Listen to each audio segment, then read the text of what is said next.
Justice Ashwini Mishra, justice लीला गिरी, justice Harsimran Shetty, justice अलकासरी नंदुदास और बाकी सभी जज साहिबान जो इस कार्यक्रम में मौजूद हैं। हरियाणा सरकार के माननीय मंत्री Shri Ranbir Singh Gangwa ji, PWD minister doctor Arvind Sharma कई विभागों को संभाले हुए हैं।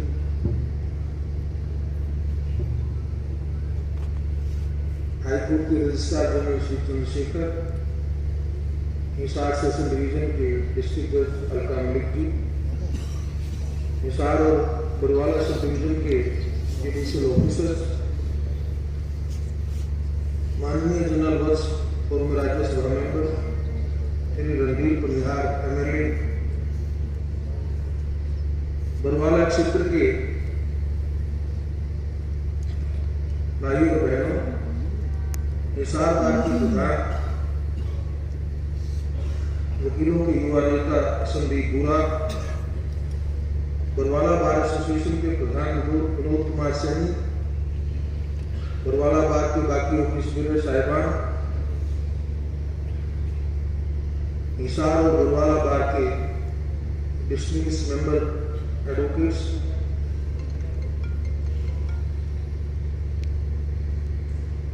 माननीय व्यक्तिगण, मीडिया से आए दोस्तों, मैं पंजाब व हरियाणा हाईकोर्ट को और हरियाणा सरकार को बहुत बहुत बधाई देता हूं कि आज बरवाला में और थोड़ी सी देर के बाद नारनौल में 2 सब डिविजन्स पर नई कोर्ट्स को स्थापना करने का आज कार्यक्रम अभी हुआ है और एक होने वाला है, और दोनों ही जगह क्लास कोर्ट्स एस्टेब्लिश करके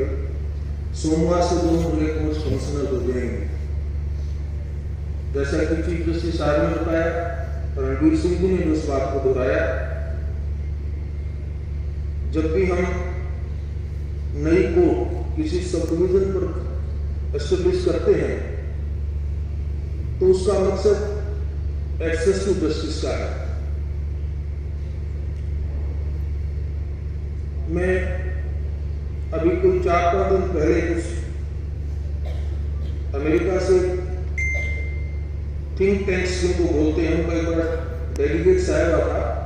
कोई 85 लोग उसमें शामिल थे। तो मेरे पास सुप्रीम कोर्ट में इंटरेक्शन के लिए आए हुए कार्यक्रम था, तो उसमें प्रोफेसर थे वहां हार्वर्ड यूनिवर्सिटी को, उन्होंने एक तरह से प्रश्न किया कि भारत के संविधान में आर्टिकल 226 में हाईकोर्ट्स को पावर है कि किसी के भी मौलिक अधिकार, मानव अधिकार, न्यायिक अधिकार, सिविल राइट्स, किसी भी प्रकार का अगर कोई राइट उसको मिला है तो भारतीय संविधान के 226 अनुच्छेद के अनुसार वो व्यक्ति अपनी स्टेट की हाईकोर्ट में जाकर के उस हक को क्लेम कर सकता है। तो उसका प्रश्न ये था कि ऐसा ही शक्ति फिर सुप्रीम कोर्ट को आर्टिकल 32 में देने की क्या आवश्यकता थी? तो दोनों जगह पैरेलल क्यों दिया गया? तो मैंने उसका जवाब यही दिया था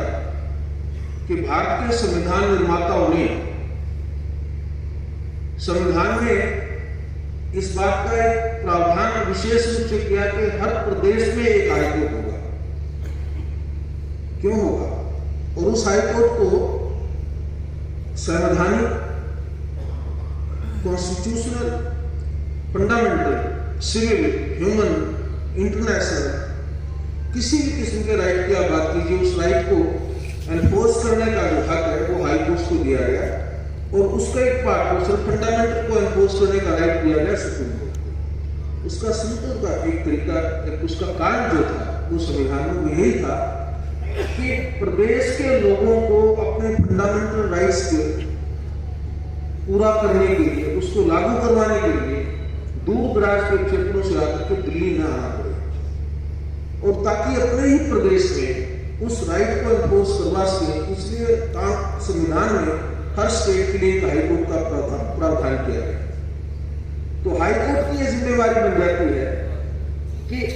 जो मामूली डिस्प्यूट्स कोई भी है, सिविल का डिस्प्यूट है, कोई झगड़ा हो जाता है, कोई और किसी किस्म का भी कोई मुकदमा है, उसके सुलझाने के लिए भी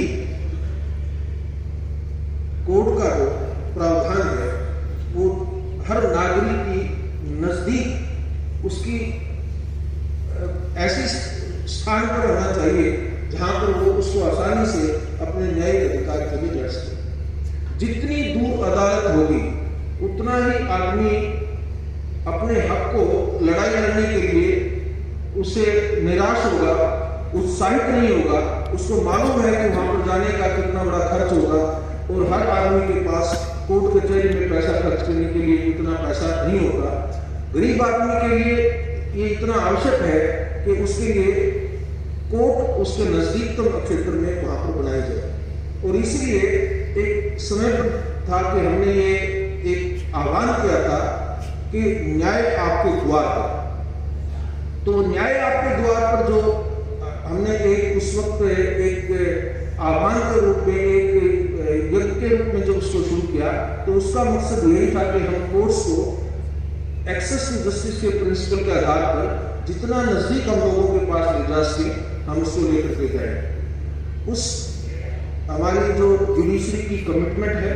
वो तभी पूरी होती है जब उसमें हमें सरकार से सहयोग मिलता है। मैं इस बात के लिए हरियाणा सरकार को बधाई भी दूंगा और हरियाणा सरकार को मैं धन्यवाद भी दूंगा कि उन्होंने खुल करके हरियाणा में नए नए जुडिशल कोर्ट कॉम्प्लेक्स बनाने के लिए बड़ा खुल करके आर्थिक सहायता मदद हमेशा टाइम पर दी है। मैं जब हाईकोर्ट में था तो मैं बिल्डिंग कमेटी का चेयरमैन रहा काफी साल तक, और हरियाणा के बहुत सारे जुडिशल कोर्ट कॉम्प्लेक्स ऐसे हैं जिनको बनवाने में मेरी भूमिका रही है। और मैं इस बात को बड़े गर्व से कह सकता हूँ कि सरकार से हमेशा ही हमें आर्थिक रूप से सहयोग मिला और टाइमली हमारे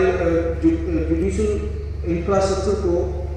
बनाने में पूरी सहायता मिली है।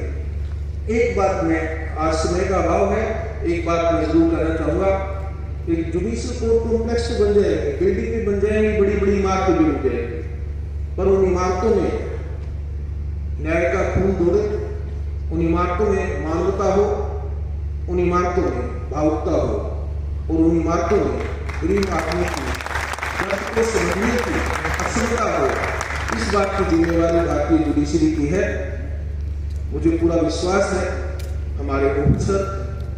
हमारे हाईकोर्ट के जज साहिबान के मार्गदर्शन में इन भावनाओं के साथ, इन मानवीय मूल्यों के साथ आम आदमी के दर्द को समझेंगे और उनके कष्टों को दूर करने का पूरा प्रयास करेंगे। जुडिशल एकेडमी हमारी बनी है, उनमें अलग अलग प्रकार के इन मूल्यों को लेकर के ट्रेनिंग की जाए, हमारे जुडिशल अफसरों को उसके बारे में अवगत किया जाए। जितना आधुनिकरण का टेक्नोलॉजी की आवश्यकता है उतनी ही ह्यूमैनिटी की, ह्यूमन वैल्यूज की भी जुडिशल सिस्टम में इन्फ्यूज करने की, उसको डालने की आवश्यकता है। मुझे पूरा विश्वास है पंजाब और हरियाणा हाईकोर्ट एक बहुत अच्छे मार्गदर्शन में, जहाँ पर बहुत ही अच्छे अच्छे जज साहिबान हैं, चीफ जस्टिस हैं, उनके मार्गदर्शन में इस अभिलाषा को, इस प्रयास को करने में भी, जैसे इंफ्रास्ट्रक्चर में आपको सबसे भारतवर्ष में बढ़त हासिल की है, इसी तरह आप दूसरे एक क्वालिटी ऑफ जस्टिस देने में भी आप नंबर 1 पर आए, ऐसी मेरी अपेक्षा है, ऐसी मेरी आप सबसे अपील है। ये जुडिशल इंफ्रास्ट्रक्चर मुझे रणवीर सिंह जी ने आश्वासन दिया है कि इसको जल्दी ही बनाया जाएगा, तो मुझे पूरा विश्वास है कि मैं अगली बार जब आऊँगा तो मुझे बुरवाला में और नारनौल में दोनों ही जगह एक बहुत अच्छा सुंदर जुडिशल कोर्ट कॉम्प्लेक्स बना मिलेगा। उसको भी मैं देखने का मेरी जरूर वर्षिक मेरा प्रयास होगा कि मैं आपके साथ इन संभावनाओं के साथ, इन अपेक्षाओं के साथ और इस विश्वास के साथ मैं आपसे सबका आभार व्यक्त करता हूँ कि मुझे आपने बुलाया और मुझे आपकी दो बात करने का एक अवसर दिया गया। जय हिंद, जय भारत।